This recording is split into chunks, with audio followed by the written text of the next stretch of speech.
Hello YouTube and hello Ninth Age community. This is Charles with Airshade Gaming, and I've got another Ninth Age battle report.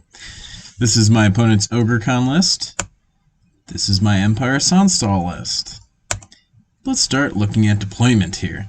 Starting on the left, going to the right, we've got 3 Merc Vets. These are Merc Vets with paired weapons, and they have the Swift Stride upgrade and the Devastating Charge upgrade. So they're pretty tough, pretty nasty. My opponent's got 3 Tuskers. And then he's got a Saber Tusk. Behind that Saber Tusk, he's got his Khan BSB in a unit of 7 Bruisers with the banner of the Great Grass Sky, giving them Swift Stride. Next to that impassable piece of terrain, he's got a Rock. In the middle there, he's got a big block of 11 Tribesmen with his Shaman using Shamanism. He's got 3 Yetis in front of them, and then he's got 4 Tuskers. He's also got another unit of Merc Vets. These guys got brace of pistols, and they've got the Poison upgrade and the Vanguard upgrade. And this is them after they've Vanguarded.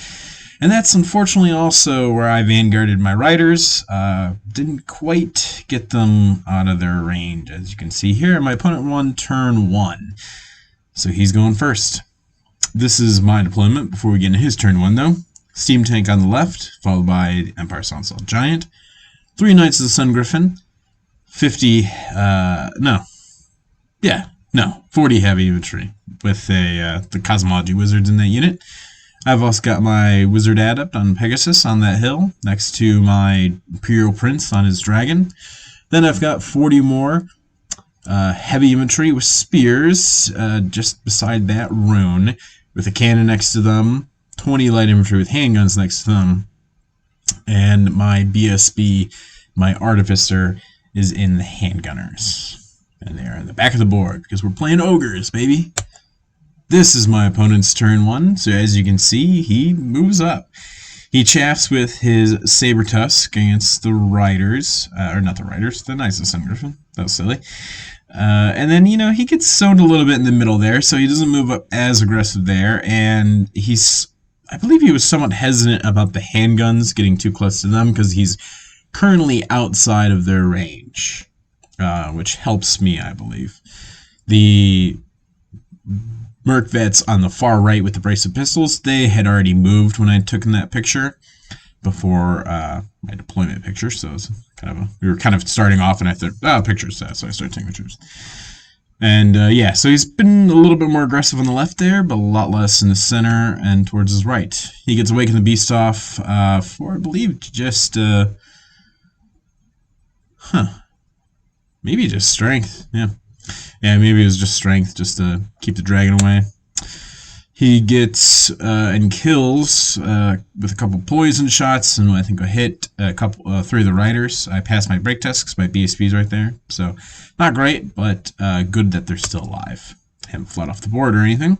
And this is going into Empire Sonnstahl turn 1, which not a lot happened. I didn't move my dragon because it's got these Yetis on this flank, and I actually kind of liked my dragon blocking those Yetis from doing anything, and I felt I was still zoning very well in the middle right there. I didn't want to get too close because obviously that Rock is zoning me as well.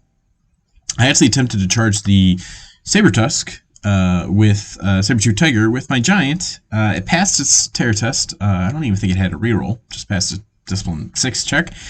And I failed it was like a 12-inch charge or something like that, and I failed it. So the Giant goes forward an inch or 2. Yeah, so that was not great. I moved my BSB into the spears, and they go up like an inch. And I moved my light infantry up about 4 inches or so, just so I can get 1 volley with the handgunners into the Tuskers. Going to be hitting on 6s, but better than anything. In between magic and shooting, I put 3 wounds on the Rock, so that's a great start for turn 1. Over here, I do 4 wounds, so that was a great round of shooting for me. Misfire over here, take a wound, and I didn't get a picture of my spells, but that's as good of a picture as you can see of them. I've got 4 and 5 and 6 from Cosmo, plus Quicksilver, I'm the Master of Cosmo, and then Silver Spike and Word of Iron on the Adept. So, going into Ogre Khan's turn 2, the Merc Vets charge the Steam Tank, and the Tuskers charge the Knights of the Sun Griffin, who flee. Everybody passes their panic in the middle there. And then they redirect into the Giant. The Merc Vets make it. The Tuskers fail, so that is not too terrible. And then he moves up more aggressively with his big block of Ogres. He turns his Yetis to look at the Knights of the Sun Griffin. And he commits with the Tuskers on the right and just kind of really pushes forward. And then he's able to wheel his Merc Vets with pistols around to take a shot at the Riders. So that could be bad for me. And in the magic phase, brings up Totemic Summon right here to threaten my light infantry. He shoots over here, and he just doesn't get anything. He just whiffs this round. So that was great. That was very helpful for me. He uses a breath weapon to kill 4 of the light infantry. And then, oof. I mean, these Merc Vets are tough. I'm not going to say they're not, but they just rolled really well. I rolled like really terrible on my armor saves. And Steam Tank's up to 6 wounds right now. So that is not great. That looks like a Steam Tank that's about to go down in the next round. So, what do I do in my Empire of Sonnstahl turn 2? I charge my Giant in the Tuskers, because I'd rather get in before he charged me again. I rally my Knights of Sun Griffin to face the Yetis. I move my Heavy Infantry with Spears into the pretty much front of the Tuskers, considering that I can, take a shot right now with them, with the light infantry, and then take another stand and shoot when they go into the the heavy infantry. It's not a great combat for me, but I got to do something, right? And then I move my Riders over to shoot at the Totemic Summon, see if I can kill it with them. And yeah, that's about it. In the magic phase, you can actually sort of see what I did there. I got Word of Iron off on the dragon to give myself a 1-up armor save, so I don't have to really worry about too much damage coming to me. And then in the shooting phase, that's right, the other thing was I killed the Rock, which you can see was there, and it's now dead, and I killed that, I believe, with a Quicksilver Lash. So that was quite helpful. So I was glad to get rid of that bad boy and sort of free up that middle and free up that side of that worry. So then thankfully in the shooting phase I'm able to shoot the cannon at the Tuskers. I kill one and cause a panic test. So that was excellent too. That bought me a whole ton of time. Yeah, you gotta love what a cannon can do sometimes. And then over here, I think that was sort of cannon shooting. This is sort of another good overview of the game right now, just to show where we're at. And then another note is I did put the alchemical fire on these tribesmen, and I also got alchemical fire off on this unit too. I got that from the Quicksilver Lash and from the Word of Iron. The Giant does great in combat. He does 4 wounds. He hits and wounds really well with just his 5 attacks, and I think he takes a couple back, but I want to say it's either tie combat or my opponent doesn't really go anywhere. He's got his BSB. Over here, he just continues to put the hurt on the Steam Tank. He kills it. I even picked up, we're going Simo with my grinds and his attacks, and I got 6 attacks, and I just whiffed. I only did 1 wound. It was quite disappointing, actually, to see the Steam Tank go down so hard. And this combat was pretty much a whiff, too, honestly. I think I killed the champion with my wizard, and then my dragon just sort of whiffs all over the place. So that was a bit of a bummer. So I turned my dragon like this because he does have that flank from the bruisers, and that is a bit tough. So I figured the dragon's going to have a better time with that than the wizard, and I moved the wizard to the other corner. And this is what the game is looking like. Yeah, as you can see, it looks like he did 4 wounds to my Giant. And the bruisers come in on Ogre Khan's turn 3. And he's also able to get a flank charge on my heavy infantry with his Merc Vets as well. So that's, or it looks like I might have done 2 wounds to him. It's still pitiful. I should have killed another Ogre. So that's a little bit tough because now I gotta have a big slogging combat against that unit right there. So not looking forward to that. Oh, he does charge with his Yetis into my Knights of Sun Griffin. And he tries to bring the Totemic Summon into the Riders, but he just misses by an inch, and he does rally his Tuskers that fled the previous turn. He gets Savage Fear off in the Bruisers. He gets Awaken the Beast off, I believe, for Strength. Then he does do some shooting on these Riders. Kills one, but they pass it, so that's good. And then we go into combat, and not that bad, actually. The nice thing about the Bruisers is they're a lot easier to kill than these Tribesmen. Without their, their Tribesmen got Iron Fists. The parry really hurts me, but these, defense 3 Bruisers are pretty easy to kill. So I actually do put the hurt on them and kill a decent bit, and we don't have to take a break test. I actually think I won this combat by just a little, by maybe like 1, or I might have tied him. Bit of a bummer here. This guy just goes down this turn. I got to go first, and this round I whiffed this time, and yeah, so a bit unfortunate there to see not a lot come at. He was very promising. We were watching his career with great interest, but he just goes down to these Tuskers. So unfortunately, they're going to get a charge on my opponent's turn. And yeah, this must have been the reform after combat that I missed and didn't take a picture of, but important too. And now looking at Empire Sonnstahl turn 3. So I turn my heavy infantry to face the Ogres. Unfortunately, it does mean that my opponent is able to get in contact with my wizard, so most likely going to lose him next turn. But I felt that I wasn't going to. It was unlikely that I just sort of killed the Ogres with 4 or 5 attacks a turn in the flank, so I decided to, yeah, I don't know, maybe in long term that might have been a better strategy, because, yeah, losing your wizard is also a lot of points. And, yes, I am able to bring my Knights of Sun Griffin into the front of the Bruisers. They beat up on the Yetis pretty well. It wasn't a great charge for my opponent. So that is promising. Possibility of breaking the Bruisers this turn with the help of the Knights of Sun Griffin and the Demis. And as long as I can keep my wizard alive, I think I'll be looking okay against those Tribesmen. Yep, so combat goes as kind of expected over here. We kill one. I think we just do a single wound. And he kills a bunch of me, and he kills my wizard. So, I don't know. Looking back at this, I'm thinking, gosh, I should have just got deep and just not let the wizard get killed at least, right? I mean, yeah, I'm actually thinking that was a terrible move. It would have been better to save up for magic. So that's disappointing. This is not disappointing, though. We do put the hurt, and actually the dragon's looking pretty good. I think he's still on only 2 wounds.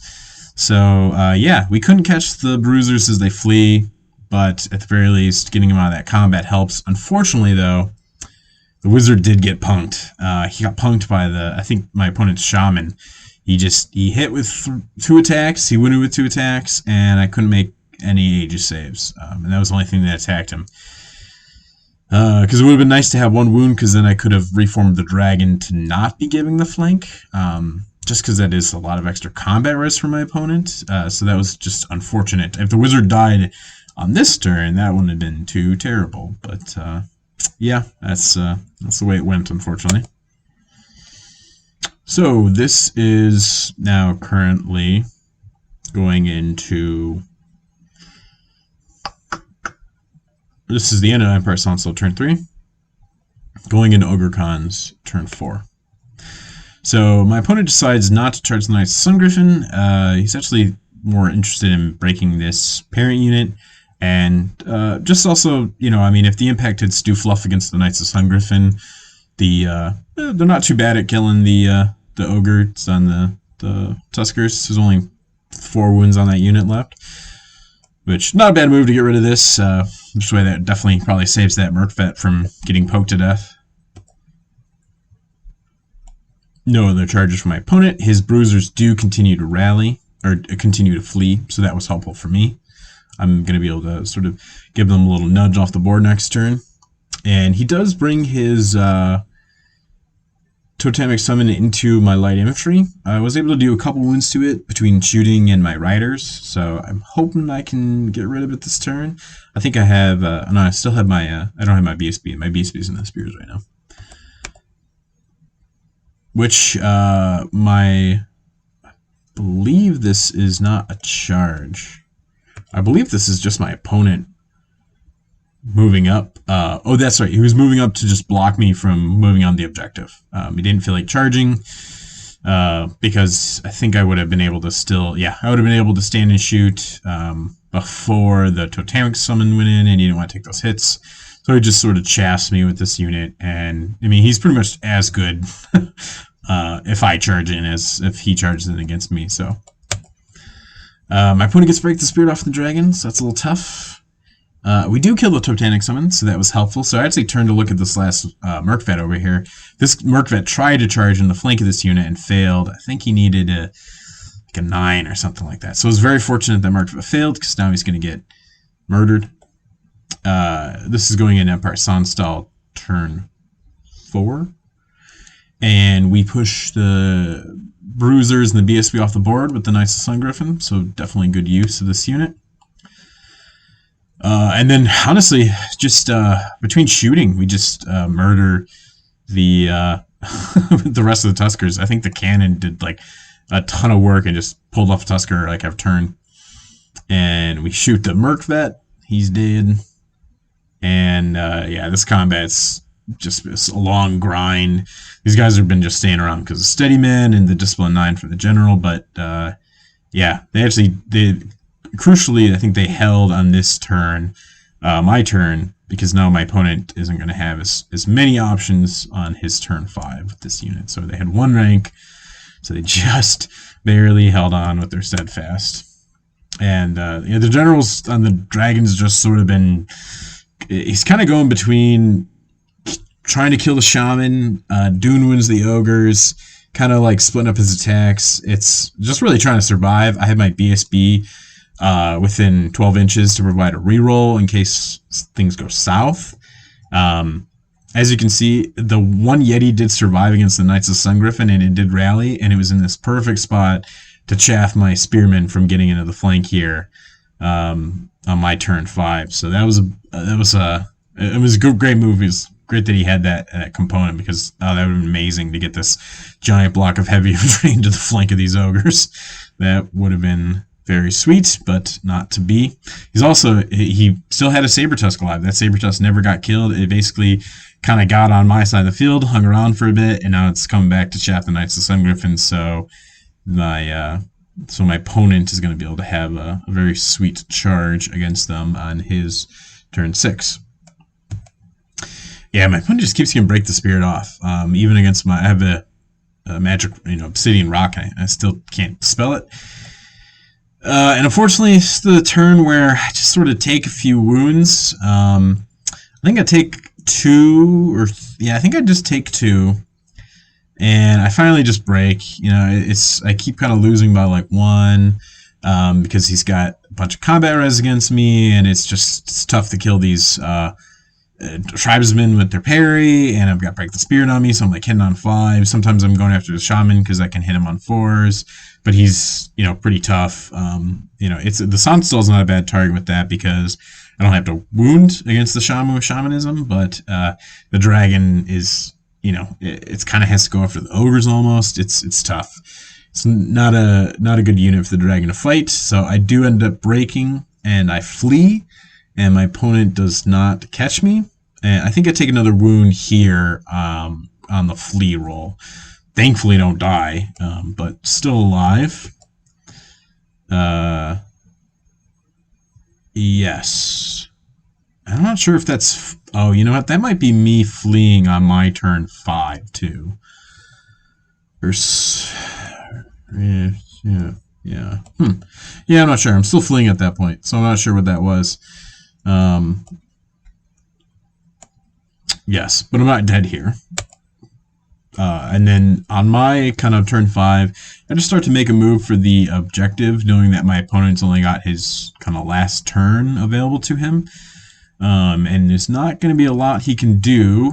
The objective is kind of on the other side of the board, and he doesn't have any scoring units close enough to it, and I'm going to be able to get my my heavy infantry on the one that's right in front of them. So I was a little bit fortunate with that the objective was kind of unlocked for me. I do charge in the Saber-Tusk and kill it with my Knights of Sun Griffin. Yep, as you can see, this is them getting on the objective. Killing the Saber-Tusk.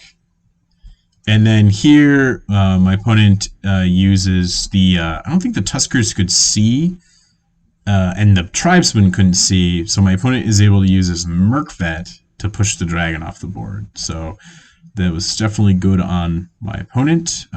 Obviously gets him a ton of points. So the dragon, with one wound, alive, flees off the board. Bit of a bummer, but happened. And then he was able to get a charge on the Knights of Sun Griffin. It's kind of a flub combat. He doesn't do a lot. I don't do a lot. I have a steadfast test. I fail it. So, yeah, he gets those points at the end of the game. So that was very fortunate for my opponent. And this is the last picture. Basically, on my turn 6, I try and do some shooting, see if I can... I get the riders to try and kill the last Merkvet, and I just can't do it. And then I just sort of kind of do what I can with the cannon and do what I can with the heavy infantry to try and force a panic test, but I can't, unfortunately. Or if I do, he passes it. So, and yeah, this is what we look like at the end of the game. Once we tally up the points, Ogre Khan scored 3,195 victory points. The Empire Sonnstahl scored 2,909 victory points, with a difference of 286, leading to an 11-9 on points for the Ogre Khans. But with that objective, turns it into a 12-8 victory for the Empire Sonnstahl. So friends, let's give it up to the dragon, even though it flew up the field. Thanks for watching. We'll see you soon for another battle report.